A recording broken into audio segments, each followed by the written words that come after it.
जहां जहां योगी ने रखा कदम वहां वहां मिली प्रचंड जीत। 3 राज्यों की जीत के सबसे बड़े हीरो बन गए, हिला डाला पूरा विपक्ष। मोदी से भी ज्यादा पावरफुल बन गए योगी, जनता ने दिल से किया स्वागत। तीनों राज्यों में लिख दिया ऐतिहासिक जीत की कहानी। मोदी पहले ही समझ गए थे योगी की ताकत, जहां थी लड़ाई मुश्किल उन सभी सीटों पर बनाया था सबसे बड़ा स्टार प्रचारक।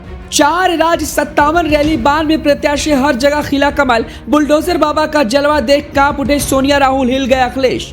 जी 3 राज्यों में जीत की हैट्रिक लगी है। एक राज्य में पिछले चुनाव से ज्यादा सीटों पर बढ़त मिली है। देश भर में जश्न का माहौल है। मोदी को घेरने वाले बिल में दुबक गए हैं, विरोधी कांप उठे हैं। राहुल, सोनिया, नीतीश, अखिलेश के साथ विपक्षी दल मोदी का जलवा देख खिल गए हैं, गहरे सदमे में चले गए हैं। इधर जीत की हैट्रिक लगी तो उधर 2024 में मोदी अपनी हैट्रिक लगाने की तैयारी करने जा रहे हैं। चुनावी परिणाम से तस्वीर पूरी तरीके से साफ हो गई है कि 2024 में फिर से मोदी ही आएंगे। लेकिन ये लड़ाई इतनी आसान नहीं थी। ये लड़ाई कई चुनौतियों से भरी पड़ी थी। लेकिन बीजेपी आलाकमान और पीएम मोदी को भरोसा था, सभी को अपने होनहार खिलाड़ी पर, और भरोसा था कि मुश्किल समय में अंगद बनकर जब वो मैदान में उतरेगा तो बाजी जीत कर ही वापस लौटेगा। देश की जनता को भी इस बात का अंदाजा था कि जहां लड़ाई कठिन है वहां चुनौती भी बड़ी है। लेकिन मोदी को कोई चिंता नहीं थी। उन्हें पता था कि चुनौती को पार करने के लिए उनके पास सबसे ताकतवर, फायर ब्रांड, हिंदुत्ववादी छवि वाला वो नेता है जो इन जगहों पर अकेले दम पर जंग लड़ने की ताकत रखता है। लड़ाई कितनी भी मुश्किल क्यों ना हो, वहां जीत हासिल करना इसके लिए आसान हो जाता है। मोदी के चेहरे पर भले ही चुनाव लड़ा गया हो,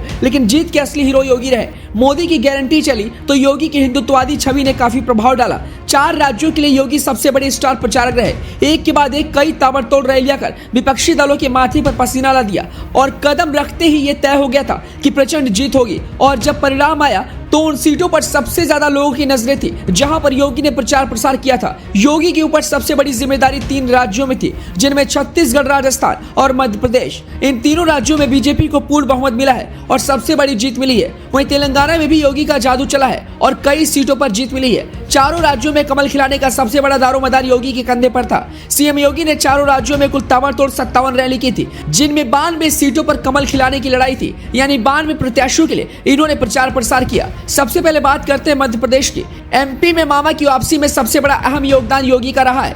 यहाँ योगी आदित्यनाथ ने 4 दिन में 16 रैली कर 29 प्रत्याशियों के लिए कमल खिलाने का अनुरोध किया था। जब चुनाव परिणाम आया तो 22 सीटों पर कमल ने कमाल कर दिया। वहीं तेलंगाना में सीएम योगी आदित्यनाथ ने बीजेपी के 2 प्रत्याशियों के लिए रैली की और दोनों सीटों पर बीजेपी कैंडिडेट को जीत मिली है। राजस्थान में भी योगी ने 15 से अधिक सीटों पर प्रचार प्रसार किया था, जिनमें पूर्व केंद्रीय मंत्री और सांसद राजवर्धन सिंह राठौर की झोटवाड़ा सीट थी। तिजारा से महंत बालकनाथ को भी जीत मिली है, जिनके नामांकन में योगी भी शामिल हुए थे। छत्तीसगढ़ में भाजपा की जीती पूर्व सीएम रमन सिंह की राजनांदगांव सहित 4 सीटों पर भी योगी ने मेहनत की थी। इनमें साझा सीट भी है जहां से ईश्वर साहू भाजपा के उम्मीदवार थे। इनके बेटे मॉब लिंचिंग के शिकार हुए थे। इन सभी सीटों पर भी जीत हासिल हुई है। कुल मिलाकर देखा जाए तो योगी ने मोदी के लिए लक्ष्मण की भूमिका निभाई है और 2024 में भी वो इसी भूमिका में दिखाई देंगे और प्रधानमंत्री बनने में सबसे बड़ा योगदान इनका ही रहेगा। योगी ने चुनावी राज्यों में संगठन के निर्देश पर प्रचार की बड़ी जिम्मेदारी संभाली थी।